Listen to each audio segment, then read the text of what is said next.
This is Coyote News. Tonight on Coyote Sports, the football team continues to dominate, and we have a story on the women's swim team. But first, the headlines with Devin Martin. Devin? Thanks, Devin. 19-year-old Robert Grace, a sophomore Midwestern State football player, died yesterday morning from injuries he suffered making a tackle in a game on Saturday. He was injured 3.5 minutes into the game and was hospitalized in Wichita Falls before being flown to a hospital in Houston. Grace was the second college football player to die this week. Boxer Jake LaMotta died from complications of pneumonia yesterday at the age of 95. The former middleweight champion was played by actor Robert De Niro in a film titled Raging Bull. And those are your headlines. Back to you, Devin. Thanks, Devin. Last season, the USD football team lost to UND in heartbreaking fashion in double overtime. This year's contest pitted two top 25 teams, but it proved to be one-sided. After a Ryan Weiss field goal put USD up 3-0, freshman running back Kai Henry takes the handoff, bounces off a defender, plows his way into the end zone, and that gives USD a 10-0 advantage.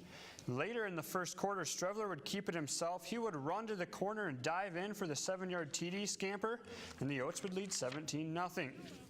The USD offense was just getting started. Henry would take this handoff, go right through the middle of the Fighting Hawk defense, and he is off to the races.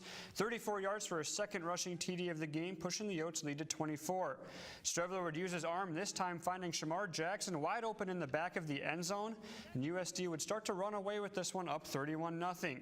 Strevler put the icing on the cake in the third quarter as he keeps this one himself, using some nifty moves, gets into the end zone once again, and the Oats would lead 38-0.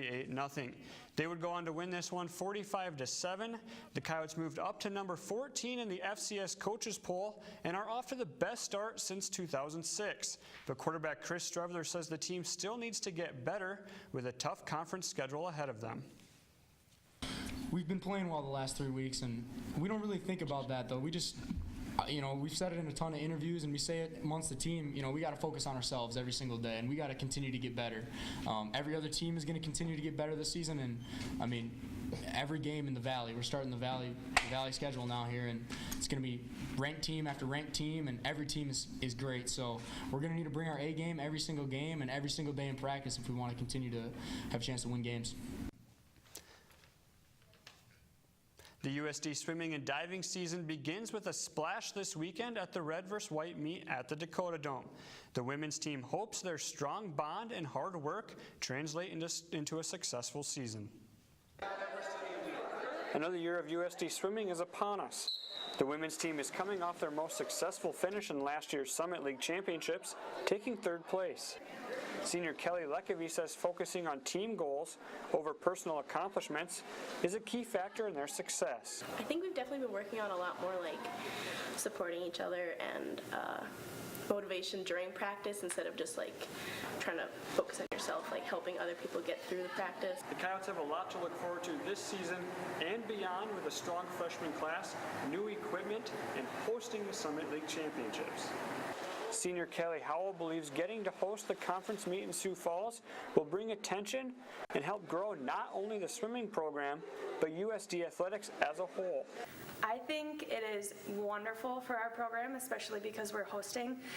It's a great opportunity to have a bunch of other teams come in and kind of see what South Dakota and Sioux Falls have to offer. And it offers so many wonderful opportunities for our program to kind of further our step in Division I athletics. The swimming season lasts longer than most sports as it covers 7 months of the year.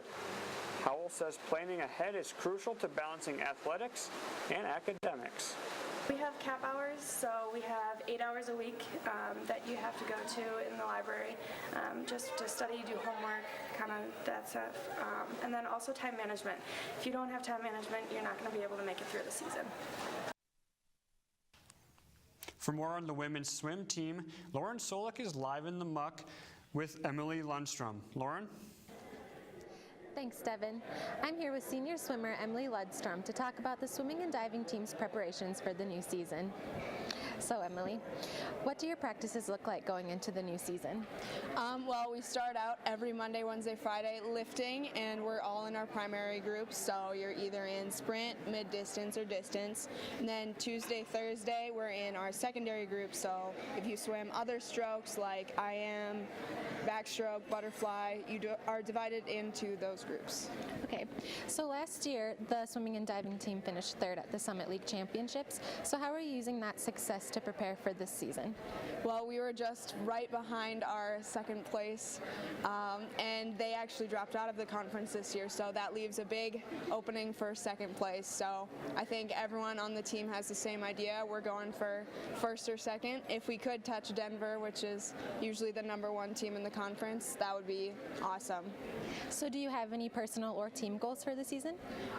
Personal goals, always wanting to score at conferences, one of my top goals, and just achieving best times. For the team, I'm thinking keep the good atmosphere going that we have and put up a good fight at conference, show them what we're made of. Awesome, thank you. Yeah. The swimming and diving team will have their red and white inter-squad meet on Saturday. Live from the Muck for Coyote News, I'm Lauren Solik. Thanks, Lauren. The men's golf team finished 11th at the Colorado State Ram Masters Invitational this week. Freshman Jacob Michael shot a 1 under par 69 in the final round to finish in a tie for 8th place. Junior Tommy Vining and senior Matt Swanson each finished in a tie for 51st. Matt Tolan tied for 66th, and Tate Aarons finished 99th. The Coyotes hit the links again on October 2nd and 3rd at the Drake Zach Johnson Invite. The volleyball team finished 2-1, defeating Arkansas Pine Bluff and Air Force at the Northern Colorado Tournament over the weekend. Senior middle blocker Kelly Law earned Summit League Offensive Player of the Week honors for her performance. Law recorded 9 kills against Arkansas Pine Bluff and recorded another 10 against Air Force, earning a spot on the all-tournament team, and she currently leads the conference in hitting percentage. The Coyotes opened Summit League play Friday night at home against Western Illinois. The men's and women's cross-country teams were in action over the weekend at the Woody Greeno Invitational in Nebraska. The women's team finished first for the second consecutive meet, and the men took fourth. Junior Megan Billington and Alden Warner were named the Summit League Women's and Men's Cross-Country Athletes of the Week. Billington clocked in at 21 minutes, 38.4 seconds, a South Dakota program record, and the fastest in the conference this season. Warner finished 6 out of 150 runners in the meet. They compete again Saturday in Minneapolis.